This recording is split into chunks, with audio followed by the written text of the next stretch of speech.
तो फिर से बहुत बहुत स्वागत है आप सभी का हमारे YouTube चैनल में।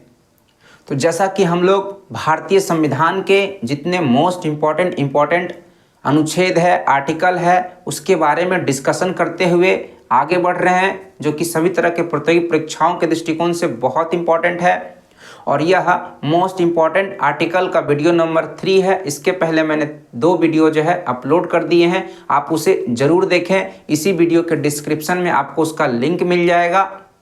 और आज के इस वीडियो में हम लोग जो हमारे भारतीय संविधान का भाग 4 है, भाग 4 में राज्य के नीति निर्देशक सिद्धांतों का वर्णन किया गया है, जो आयरलैंड के संविधान से लिया गया है। और इसमें 36 से लेकर के 51 तक के अनुच्छेद का वर्णन किया गया है। तो इन अनुच्छेदों के बारे में हम लोग डिस्कशन करते हुए आगे बढ़ेंगे और बात करते हैं आपका 36 नंबर अनुच्छेद का। तो 36 नंबर अनुच्छेद कहता है, राज्य के नीति निर्देशक सिद्धांत के संदर्भ में राज्य की परिभाषा। 36 नंबर क्या कहता है कि राज्य के नीति निर्देशक सिद्धांत के संदर्भ में राज्य की क्या परिभाषा होगी, इसका वर्णन आपका अनुच्छेद 36 में दिया गया है। 37 में कहा गया है, राज्य की नीति निर्देशक तत्व प्रवर्तनीय और वाद्य योग्य नहीं होगा, है ना। राज्य के नीति निर्देशक सिद्धांत जो है प्रवर्तनीय और वाद्य योग्य नहीं होगा। कहने का मतलब है कि राज्य के नीति निर्देशक सिद्धांत जो है वो राज्य का कर्तव्य है ना। राज्य सरकार मन करेगा तो वो सारी सुविधाएं आपको देगा जो उसका कर्तव्य बनता है अपने राज्यवासियों के लिए, और नहीं देता है तो आप उसके लिए न्यायालय नहीं जा सकते हैं, हाई कोर्ट या सुप्रीम कोर्ट नहीं जा सकते हैं, ठीक है। तो ये 37 में कहा गया है। 38 में है आपका, 38 में है राज्य के लोक कल्याण की वृद्धि। लोक कल्याण का वर्णन है ना किस अनुच्छेद में किया गया है, इसी तरह से पूछेगा कि लोक कल्याण किस अनुच्छेद में दिया गया है, तो 38 याद रखेंगे, है ना। राज्य के आर्थिक, सामाजिक और राजनीतिक कल्याण के दृष्टिकोण से, है ना, राज्य का क्या कर्तव्य होगा, है ना, अर्थात राज्य के लोक कल्याण की बात करेगा। कौन सा अनुच्छेद आपका 38। 39 में कहा गया है, आर्थिक न्याय प्राप्त करने के सिद्धांत का उल्लेख किया गया है ना। राज्यवासियों को आर्थिक न्याय प्राप्त करने का जो सिद्धांत है उसका उल्लेख किया गया है आपका किसमें, 39 नंबर अनुच्छेद में। फिर आपका 39 का क है ना, 39 में क का अंगा च तक जो है, च तक आपका अनुच्छेद दिया हुआ है। तो 39 के क में है, सभी नागरिकों के, है ना, सभी नागरिकों को जीविका के साधन प्राप्त करने का अधिकार। जितने भी नागरिक हैं, जितने भी राज्यवासी हैं, उस राज्य में रहने वाले, उन सबका यह अधिकार है, अधिकार दिलाना है राज्य सरकार को कि जीविका चलाने के लिए, है ना, विभिन्न प्रकार के जो उसके जो साधन है, जो जरूरी जीविका चलाने के लिए जो साधन उसे रखने चाहिए, वो क्या कर सकता है, उन साधनों को वो रख सकता है ना, उस राज्य के नागरिक रख सकते हैं, ठीक है। फिर 39 का ख है, समुदाय की भौतिक संपदा और स्वामित्व का नियंत्रण सार्वजनिक हितों के लिए होगा।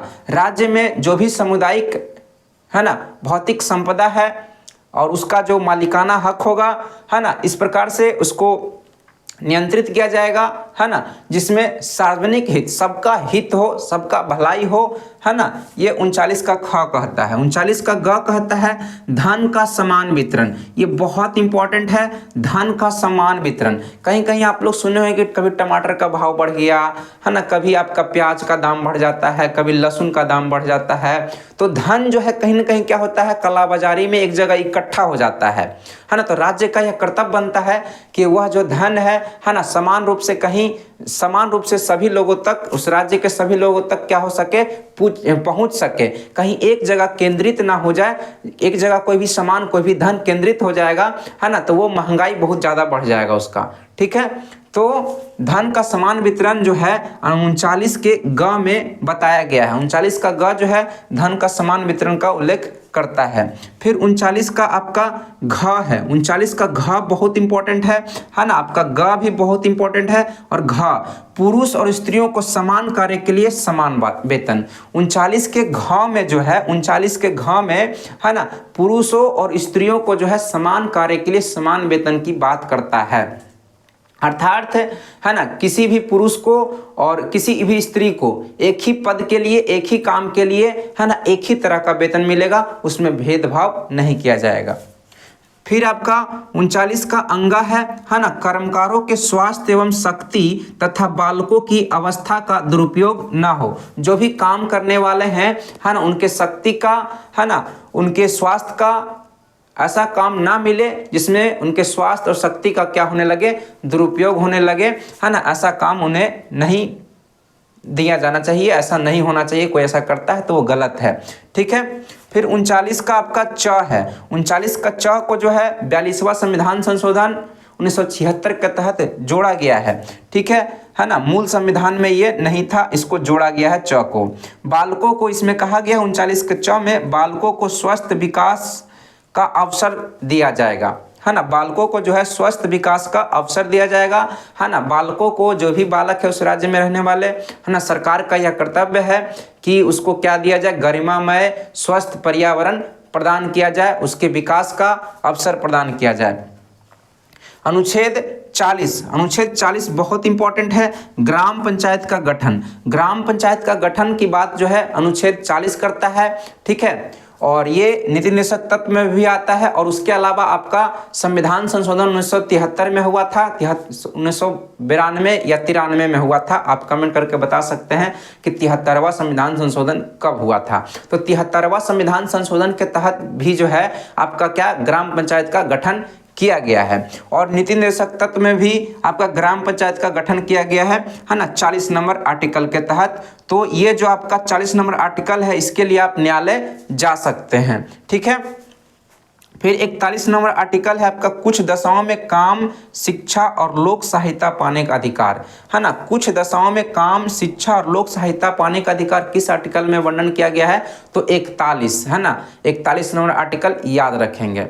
तो 41 नंबर अनुच्छेद के बाद हमारा 42 नंबर अनुच्छेद आता है। और 42 नंबर अनुच्छेद कहता है, काम की न्याय संगत और मनोवोचित दशाओं तथा प्रसूति सहायता। इसमें सबसे इंपॉर्टेंट है 42 नंबर अनुच्छेद में प्रसूति सहायता पूछा जाता है। प्रसूति सहायता महिलाओं, है ना, के द्वारा जो बच्चों का जन्म दिया जाता है उससे संबंधित जो है प्रसूति सहायता होता है। तो प्रसूति सहायता 42 नंबर अनुच्छेद में दिया गया है। उसके अलावा काम की न्याय संगत और मानवोचित दशाओं का भी वर्णन इसी में किया गया, अनुच्छेद 42 में किया गया है। अनुच्छेद 43 है, कर्मकारों के लिए निर्वाचन, मजदूरी एवं कुटीर उद्योग को प्रोत्साहन। कुटीर उद्योग को प्रोत्साहन किस आर्टिकल में दिया गया है, तो 43 नंबर में। और जो काम करने वाले हैं उनके लिए जो मजदूरी है ना, वो एक है ना न्याय संगत कह सकते हैं। और निर्वाचन मजदूरी कहने का मतलब उनको जो मजदूरी मिलेगा, है ना, उनके काम के हिसाब से, उनके मेहनत के हिसाब से उसको मिलना चाहिए। तो ये है ना निर्वाचन मजदूरी मजदूरों के लिए और कुटीर उद्योग को प्रोत्साहन जो है किस आर्टिकल में है, तो ये 43 में है। फिर 44 में है समान सिविल संहिता। समान सिविल संहिता पूछा जाता है ना। तो ये किस में है, अनुच्छेद 44 याद रखेंगे। समान सिविल संहिता एकदम पूछा जाता है ना, अनुच्छेद 44 में दिया हुआ है। अनुच्छेद 45 कहता है 6 से 14 वर्ष के बच्चों को जो है निःशुल्क शिक्षा दिया जाएगा, राज्य सरकार का यह दायित्व बनता है ना। तो 45 में दिया गया। 46 में दिया गया है SC ST, है ना, जो अनुसूचित जाति, अनुसूचित जनजाति हैं और जो पिछड़ा वर्ग है, कमजोर वर्ग है, दुर्बल वर्ग है, उसको शिक्षा, अर्थ संबंधी हितों की वृद्धि करना राज्य का कर्तव्य होगा। 46 नंबर अनुच्छेद में दिया गया है। 47 नंबर अनुच्छेद है पोषाहार। पोषाहार किस आर्टिकल में है, 47 नंबर में है ना। उसके अलावा जीवन स्तर ऊंचा करना, लोक स्वास्थ्य की सुविधा प्रदान करना, यह राज्य का कर्तव्य होगा, है ना। अनुच्छेद 47 कहता है। 48 में है कृषि एवं पशुपालन। अनुच्छेद 48 में क्या है, कृषि एवं पशुपालन का वर्णन किया गया है 48 नंबर अनुच्छेद में, है ना। 48 का भी बहुत इंपॉर्टेंट है, वन एवं वन्य जीवों का संरक्षण जो है 48 का अनुच्छेद कहता है कि वन और वन्य जीवों का संरक्षण करना राज्य का क्या है, कर्तव्य है। फिर आपका 49 नंबर है राष्ट्रीय स्मारकों का संरक्षण करना, है ना। राष्ट्रीय जो स्मारक है, जो स्थान है, उसका संरक्षण करना, है ना, राज्य का कर्तव्य होगा 49 नंबर आर्टिकल के अनुसार, ठीक है। फिर 50 नंबर अनुच्छेद है कार्यपालिका शक्ति एवं न्यायपालिका का पृथक्करण। कार्यपालिका और न्यायपालिका का अलग अलग होना है ना, ये अनुच्छेद नंबर 50 में कहता है। पहले जो था न्यायपालिका जो है कार्यपालिका के अंतर्गत ही आता था, तो क्या कर दिया गया है ना, कार्यपालिका को न्यायपालिका से अलग कर दिया गया है ना, कुछ गड़बड़ियाँ आ रही थी इसके कारण, ठीक है। तो कार्यपालिका और न्यायपालिका का पृथक्करण जो है आर्टिकल 50 में है। फिर अनुच्छेद 51 है अंतर्राष्ट्रीय शांति एवं सुरक्षा। अंतर्राष्ट्रीय शांति एवं सुरक्षा किस आर्टिकल में है, तो अनुच्छेद आपका 51 हो जाएगा, 51 हो जाएगा। उसके अलावा यहाँ पे नोट में लिखे हुए हैं, ठीक है, ये आपका नीति निर्देशक तत्व के है ना अनुच्छेद नहीं है, भाग 4 के अनुच्छेद नहीं है, लेकिन ये दोनों जो अनुच्छेद है कहीं ना कहीं नीति निर्देशक तत्व जो है ना, जो राज्य का कर्तव्य है ना, वो कहीं ना कहीं इससे क्या होता है ना, उसके नज़र में उसके जैसा काम करता है। कह सकते हैं कि ये दो अनुच्छेद जो है नीति निर्देशक तत्व की तरह काम करता है, लेकिन ये दोनों नीति निर्देशक तत्व के जो अनुच्छेद है उसके अंतर्गत नहीं आता है। इसमें आपको जानना है 350 का क में जो है मातृभाषा में प्राथमिक स्तर पर जो शिक्षा दिया जाएगा वो मातृभाषा में शिक्षा दिया जाएगा। 350 का क ऐसा कहता है। 351 में हिंदी को प्रोत्साहन। हिंदी को प्रोत्साहन किस अनुच्छेद के तहत दिया जाता है, तो 351 और प्राथमिक स्तर पर मातृभाषा में अपनी भाषा में है ना, जहाँ का जो भाषा है उसमें शिक्षा देना है ना, ये 350 का क कहता है। तो हम लोग नीति निर्देशक तत्व के जितने भी भाग 4 के अनुच्छेद थे उसका हम लोग डिस्कशन कर लिए। अब हम लोग नेक्स्ट वीडियो में मिलेंगे है ना, इसके बाद हम लोग है ना आगे बढ़ेंगे। तो मिलते हैं नेक्स्ट वीडियो में, धन्यवाद।